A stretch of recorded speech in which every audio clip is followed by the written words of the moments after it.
And thanks Melody Rames, Virgin Islands Police Department spokesperson.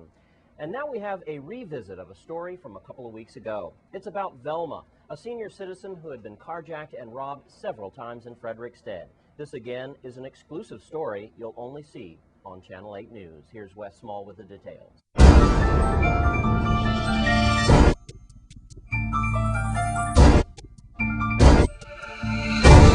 Thanks a lot, Jerome.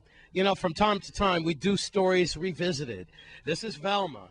We're going to get right to it. And we remember that Velma was robbed here as they broke into her place, and she was heavily medicated because she was, in a lot of pain. And these are the future business leaders of America from Central High School with the tutelage of Miss Joseph. And Velma, I have to tell you something. It broke a lot of people's hearts when we did this story. And we know you just got back from the States from visiting your daughter to take a respite. But I have to tell you that these people now are going to be giving you some groceries and some supplies. I never had so much in my life. Look at it. We're all coming to you for dinner tonight.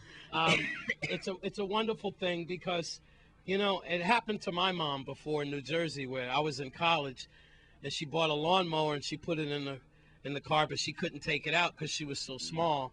And then overnight, the thieves broke our glass and they stole the lawnmower. I wasn't home, and she was by herself.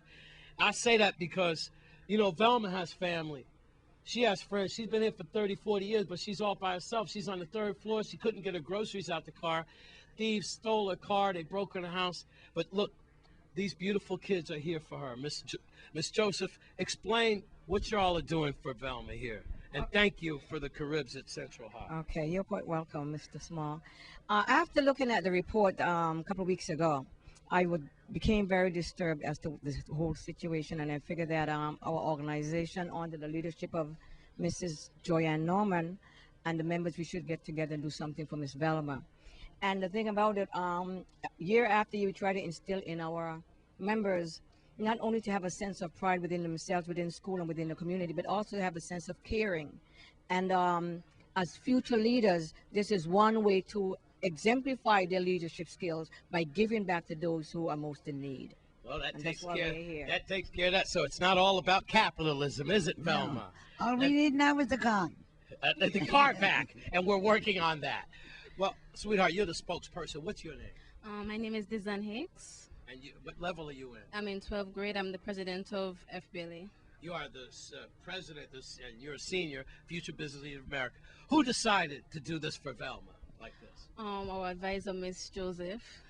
Yeah, and we decided to come together and bring some groceries because of the story that Miss Velma had, and we felt very bad about what happened, so we decided to bring all this stuff to help her out for the time being, so she won't be in so much trouble as time goes along. You have a message to the community then for people who prey on the elderly? I mean, you have a message to the community for other students and other schools, and in your school, maybe they could come forward and help people like Velma. And what do you have a message for about this story? Well, if you have any elderly person and you might grow up and you would want someone to help you, please come and help Miss Velma Jones because she's in terrible need of some help. Because I know if something bad happened to you, you would want someone to bring you groceries or even come and visit you once in a while. Because she's here alone and she would like the company just to see some happy faces, to know that she's not here by herself. At Lagoon Housing Community, I am so much full of love. Thank you. Thank you, Caribs. Thank you, Central. Thank you, teachers. Velma, you just keep up the faith. Thank you, all you beautiful Love children. you. All right. I'm Wes Small. Feel the love with News Channel 8. And it's good to see Velma back on her feet again. And Governor John DeYoung has designated April as Autism Awareness Month. And we're going to take a look at some highlights of events that happened on St. Thomas and then on St. Croix for autism awareness. I was a special education teacher and an elementary teacher. And so I got to see children when they were very young and know from firsthand knowledge how important it is that we start students and we start to work with them very early. When I was a middle school principal, there was a young man named Charlie. Charlie came from the school next door. It was a school for children with autism. And he was indeed mainstreamed for one subject in our building, and that was for English, because that was his potential. That was what made him blossom. And so every day I had the opportunity to see him as he entered our building, to go to his English class as a 7th and then an 8th grade student. And then he went on to high school, and he graduated. He was successful. Also joining us from the mainland is board-certified Thomas McCaffrey. He's an analyst of Asperger's and autism. Is that correct? Yeah, actually, I'm a board-certified behavior analyst, and I specialize in setting up programs for children with autism in public schools. If we're going to help the growing number of children that are in need of services, we're going to have to do an effective job in public schools. You can analyze the perceptual depth of autism. Is that how that works? Yeah, actually, there's 3 core deficits for a person with a developmental disability, in particular autism. It's a communication disorder, also social, lack of understanding how to interact with other persons in the environment, and then very often many of our children engage in behaviors that make them less enjoyable to be around. So one of the things that I do is I help teachers to understand those particular domains as far as a behavior, and then we help to shape up those skills so that they are more enjoyably around, have greater functional communication skills, and see the value of others. Well, here's bringing it home to the people of the Virgin Islands. This is Lisa Bass. She is the mother of an autistic child. Tell us a little bit about what that has been like for you. It's been a very interesting experience. Once you find out that your child has autism, you go through all the stages of loss. But once you get to the acceptance stage, you start doing everything you possibly can. So what we do is we advocate for our child every day. What age did you discover that your child had autism?